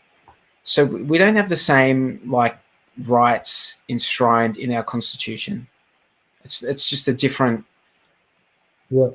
It's a different kettle of fish, really. It sort of really is. Like when they, going back 20, 30 years when they got rid of the guns, got rid of a lot of the guns and stuff here, that it was just it's a different scenario. It's like we never had those rights in the Constitution. So it was just like changing a law. It was like they could totally do it easily. And no amount of fighting would have made any difference, really. Whereas I feel like you guys having it like there in your constitution, it just changes that whole discussion. You guys also have like huge gun lobby over there, which is makes a big difference as well. Yeah, Big difference over there. I was talking to Bitfinesse and Benny Bills today about their guns. I think Bitfinesse has like about, I don't know, 3 or 4 guns in his truck, like at all times. Like, that's crazy. It's nuts. It's hard for us to understand. And Bitfinesse doesn't ever go anywhere unarmed, you're saying. And that's normal for him. Isn't it crazy? Like, we can't relate to that. No, it's so hard to relate to. I mean, I've only ever held a gun once in my life. Shot a gun once in my life. Yeah. Yeah. And the thing exploded. I think it made me a bit deaf.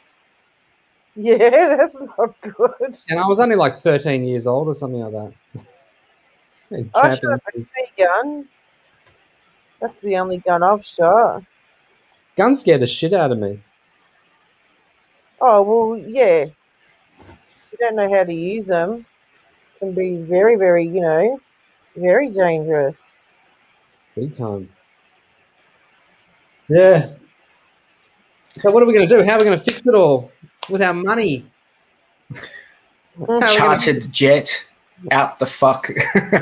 Yeah, let's get out of here. That is how I'm fixing it at some stage when I get around to it. We could just do that, hey? I mean, how much would it be to charter a jet and just fly and just travel to all the different capital cities, pick up all the hexagons and just fly them out somewhere? Or do you know it'd be way easier? and like would just go fly under the radar completely, Boat. just like a fucking massive yacht.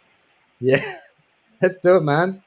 Let's just get a fucking cruise ship, because none of them are fucking working at the moment. They're all like super cheap, right? One. Yeah. Like, I there's like, everyone meet in fucking Brizzy and let's just go.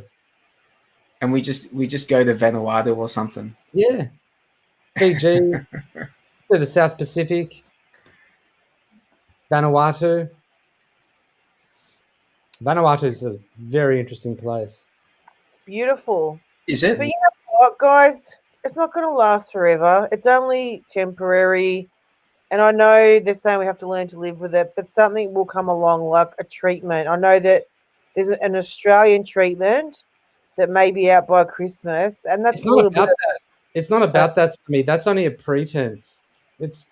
I the know. the whole disease thing is all. That's just their excuse to do whatever. All of this stuff. It's got nothing to do. There's no. But it's There's happening no all over the world. Even science behind it. DJ Cryptomatic said it's happening in Germany too. You know, like it's everywhere. Yeah, Just something that's the tricky thing. It's like, where the fuck do you go? Where do you go? I don't know. That's a good question. That is a good question. Yeah, I don't know. I don't know where we go. Vanuatu, bro. Let's go to Vanuatu. Yeah, we'll work it out. I mean, there's a whole community. We've got a whole community of people who are very, very wealthy. Like, we'll work it out. We'll work out where we can go, you know, to get treated the best. It's just sad, man, because Australia is such a beautiful country, such a beautiful, majestic, full of really, really good people, you know. A lot of fuckwits, but they're kind of funny fuckwits. You know, like There are a lot of fuckers. you know. I love how you say that just as a matter of fact. You know, we have a lot of fuckwits, but they're funny fuckwits. They're lovable fuckwits. There is a lot of fuckwits though. That's everywhere you go. But there'd be Everywhere. more in America because like there's way more people. So you'd have to like double, triple, quadruple the amount.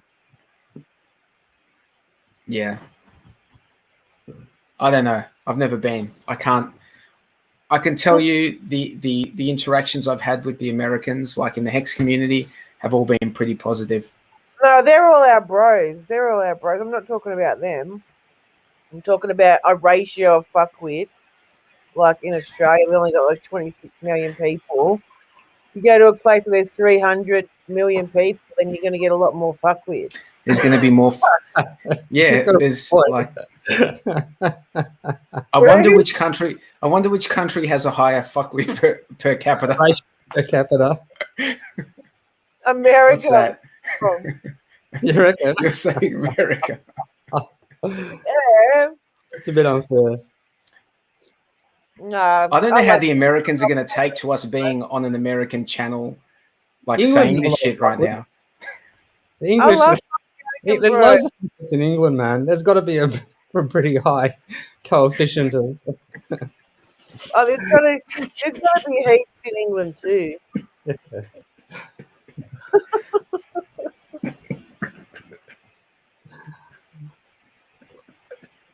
But Australia and USA probably have the top ratio of the world of fuckwits. Dude, when you just said the fuckwit coefficient, oh shit! I think I pissed myself, bro. Oh god. The FW coefficient. Oh man. Hey, Matt, let's put in the comments. Yeah, it's probably us. The bigger ratio of fuckers. Oh man. So we've got Nerd Girls coming on our stream. Oh, is she cool on Tuesday? I'm pretty sure she's coming in on Tuesday. I'm coming on Tuesday. Yep. I'm pretty sure. So that would be cool. Cool to have Nerd Girl on. She's always been a friend of the show. Mm. She came on, came onto that show in one of our early ones. Who would you love to interview? Like, if you could interview anyone in the world, who would you love to interview? That's a good question. I'd have to think on that, man. I don't want to just say something which and then totally disregard some other person who would have been. No, well, top two or three. I don't know. You go first, man. Who would you interview? The one that came to mind as I was asking the question just then was this guy called Wald Thornhill, who's an Australian guy who has done a lot of work on the electric universe, and just understands it very well. And it was his theories they used to base a whole lot of tests on that they ran in America in this thing called the Sapphire Project, and I think he'd be very, very interesting to interview. Interesting guy. So what is that? Can you? Yeah. Well, that, for instance, the light is a field. It's not a. There are no such things as photons. Like, it's that light is an induction, and that every force in the world is actually an electromagnetic force. Like, gravity is just is actually just an electromagnetic force and stuff like that. But he just knows it much better than I do, and so he'd be able to explain it a lot better. But yeah, looking at like I know who I'd interview, man. Yeah. Yeah, Peter McCormack, man. I've heard he's a great interview. McCormack, what's his name? Who would you interview, Sammy? Elon Musk, Oprah Winfrey, Joe Rogan. What's his name? Joe Rogan. Yeah. Any of those three, or them three at the same time. That'd be an epic interview. It'd be pretty funny, actually, to interview like Max Kaiser and Andreas Antonopoulos and Vitalik Buterin, and like I'd interview all of them. That'd be interesting. Yeah, absolutely. I'd also love I'd love to present them the ideas of Hex and see how they react to it in person. You know.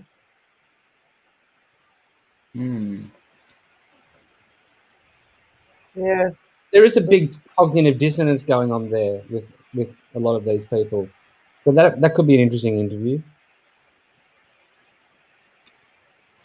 My accountant told me the other day, like, I've been telling her about like crypto for like a year and a half. Not my accountant, my bookkeeper. And the other day she told me that they bought Dogecoin. Oh. And I'm just like, what? Oh, you did man. what? Why'd you do that? It's really hard when you have. Dogecoin.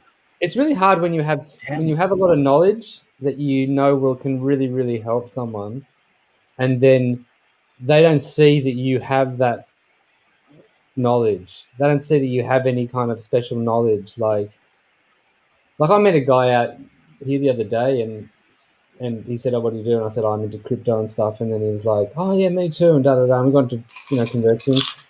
And I was just like he was obviously just coming at crypto from a very, he's doing margin trading and mainly trading Bitcoin and maybe, got his other little altcoins on the exchange and all of that. That's what most people seem to do. And I was just like telling him about, no, man, you got to check out Hex and da-da-da-da and then da-da-da-da and I shouldn't margin trade and da-da-da-da-da. But then at the end of it, he was like, yeah, so like he just didn't believe me. Yeah. He didn't. Yeah. I don't imbue enough authority in his eyes for him to listen to me. And I think there's lots of people like that. Where do you know what I think? It's a weird thing, right? But I think that when you can demonstrate like the riches, people instantly believe it. Instantly. So Yeah. if you had rolled up, if you like just before you spoke to that guy and had that conversation, you had just like rolled up in a Lambo and just parked in a no parking zone and just said, yeah, I don't give a fuck, right? Yeah. And then just started talking to him, that Yeah. guy might have been like, he might listen to you, man. Yeah. But let me just write Or down if hex. or if you have like, you know, $2 million worth of watches spinning in the background, Yeah. you can speak with a bit more authority Cool. and people will listen. Yeah. Maybe. Say it, though. You know, a lot of people, like the older people especially, do not know what crypto is or Bitcoin is. And classic example, my mum said today she was trying to tell a friend about Hex. And, you know, mum's trying to explain it to her and she's saying, you know, you heard of Bitcoin? She's going, no, you know, what is it? And mum showed her her MetaMask or Stake app. She goes, is that real money? Can you take it out? And mum's like, yeah, you can take it out. So they're not really able to grasp the concept of digital money, smart money. And it's all too complicated. It's like running an internet, like, you know, working out. Some people don't want to work out email and they're like, oh, just can you do this for me or get their kids to do it for them because it's too much for them. Like we grew up on it. You know, you have to with it. you have to know what conversation it is that you're having as well. Like, have you ever like gotten into a conversation with someone and started telling them about Hex, and then the conversation turns into them just not thinking any crypto is good? So before you can even have a discussion about Hex, you sort of have to have a discussion about like you have to take it a step back, like what is money? Like what is the money that you believe in? And what is money? What is currency? What is money? And sometimes you have to have that discussion before you can even jump into Hex. You know, if they're not sold on crypto whatsoever, then you're going to have no chance telling them like that Hex is good. They're not sold on crypto at all. But if they're open to the idea of crypto, like my cousin got into in May, he called me and asked about crypto. And I'm like, don't do anything until we have a proper chat. Like, don't, like, come and see me, call me again. Anyway, he went and bought the top and then called me like 3 weeks ago and he's like, I've lost half of my stuff. Like, it's just worth half as much. And I'm like, dude, look, what's your time horizon? And he's like, oh, you know, I'm happy to be in it for like a few years. And I'm like, what's the maximum you'd be like? What do you feel? What's the maximum you're comfortable with? And he's like, 5 years. And I'm like, do you want to be trading or anything like that? Or you just want it to sit there? And he's like, I just don't want to even look at it. I just want it to sit there and I want it to do well over the next few years. I'm like, swap everything you've got for Hex. Stake it for 5 years. Fucking done. That's it. So we did all of that in like an afternoon. Swapped. He was on like a few different like exchanges. We had to like swap everything over, get it out of his those exchanges into a MetaMask and do that. So now he doesn't have to think about it for 5 years, and I'm pretty sure he'll do well. I'm pretty sure he's already doing well. That's good. Yeah. But wouldn't it be good if there was a much, much easier way for people just to do it all, like in a one-stop shop? Well, he did it on, yeah. Well, I guess you could do that with Staker, can't you? Well, how are you getting your ETH or your Hex into your Staker? Like, don't you have to be on an exchange, or can you buy it? You can buy it on Staker app? Oh. And you have to put all your name and address and credit card details in as well. Yeah. Yeah. Well, I don't use stake app. I mean, I use it, but I don't stake off it. I stake from MetaMask directly. But yeah, I don't know. It still seems complicated. I think I think they will make it an easier way to do it for the people. As soon as it's easier, there'll be more people interested. But people don't want to do MetaMask and send Ethereum and swap it over, and it's all too hard for them. People don't even want to know about email. Like, no word of a lie. I just taught I was teaching my partner last year how to use email. Now come on, we're living in 2021. Like, get your shit together, mate. Email. Jesus.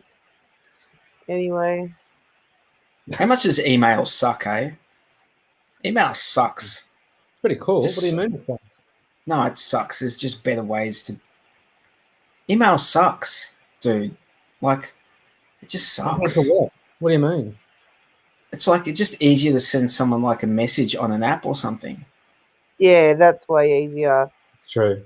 Email's Like more. it's way more secure. It's way easier. It's like you've got privacy. When you send it via email, it's like there's no fucking. It's like almost no privacy. It's like it sucks, man. It's like SMSs are the worst. SMSs are the worst. In terms of security? Yeah, unencrypted, like just plain text, sending it like out into the. I don't even respond to people like on SMS anymore. People SMS me, I do not fucking respond to them. I just send them a message back. You're a rude bastard. All your friends with you must be thinking, "Oh my god." No, I message them back on like an encrypted app. Oh, like okay. I'll message them back. I'm like, do not SMS me. Do not like SMS. It's like, fair enough. So do you use Signal for everything? There's other stuff as well. I can talk to you about it after, if you like. Yeah. It's just you put. I mean, yeah. I don't know. I think privacy is important. Having some privacy, yeah. Having just a bit of privacy, just a tad. Your personal like exchanges, like discussions you're having with people. It'd be nice if like at least some of your thoughts can be like between you and the person you're discussing them with. That would be nice. That's sort of what. Worry about some sort of government having a look at it years into the future. It's just like, that's the way it's always been. It's always been when you wanted to say something to someone or it was just between you and them. I don't see why that needs to change. I don't see why things need to, I don't see why things need to be like all recorded and kept for whatever reason. But have you ever heard of a case, apart from WikiLeaks, where people's emails have been tampered with? Like data breaches? Yeah. All the time. Do you? BTC Markets had a data breach where they sent out emails to all of their users. No, it wasn't all. Or in batches, maybe. I think they did batches of like 1,000 users or 100 users per batch in the email. And instead of it being like blind copied on, they were all like carbon copied on. I never got that email. Didn't you? No, I'm a BTC Markets person. I think it only happened once to a number of emails. It wasn't like the whole kit and caboodle. I think they caught it like a way through while it was happening. Okay. But it definitely happened and it was significant. It was significant. Yeah. Well, it's significant in that it's significant in this way. What it means is that whoever People received it, doxed. and look, that might not mean anything. No, And it's not good. It's not good. Yeah, but it's Yeah. just an example of a data breach. Yeah. It's just an example of a very sort of minor. That's as minor as you're going to get. Mm. You know, I've had a pretty Like good thing with BTC markets though. It's always been really quick and really kind of like easy, and it's actually a pretty good exchange, and they give you a much better rate than a lot of the other ones. A lot better spread. Okay. I think the fee is a little bit higher maybe to do a swap, but you make up for a lot more because they give you a better price. Hmm. Yeah. You can't share that. Actually don't share that now. Tell me after. I want to know About what? the name of. The exchange? Yeah. The one we were just talking about, BTC markets. Oh, right. Yeah. Okay, gotcha. Yeah, that's a counterpoint. Like they did have that security breach where some people's emails were doxed, but they actually have been a really good apart from that, they've been really fantastic company. And I've been using them for like 6 years or something.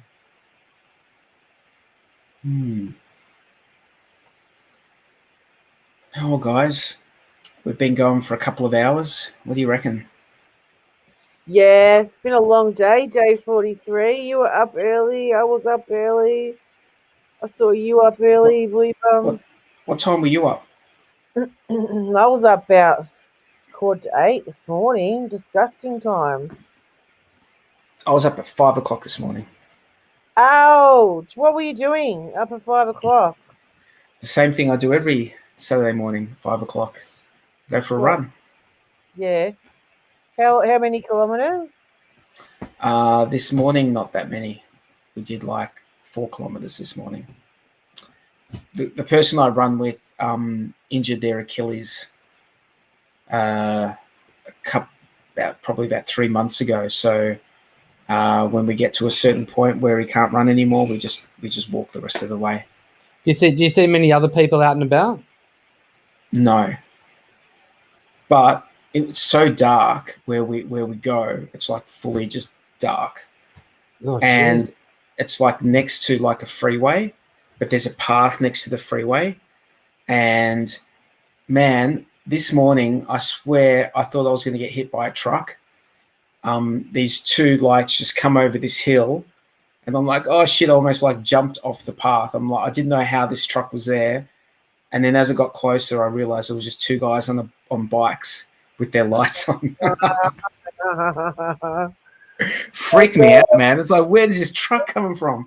Just two dudes on the bike, two dudes on bikes. But yeah. All right, guys. I say we call stumps. Thank you to everyone in the chat. We appreciate you. We thought we'd jump on tonight and have a bit of a chat. We'll see you on the Hex Late Show on Tuesday evening, 9:30 Australian Eastern Standard Time. Peace. See everyone. See you guys. Thank you. Thanks for watching.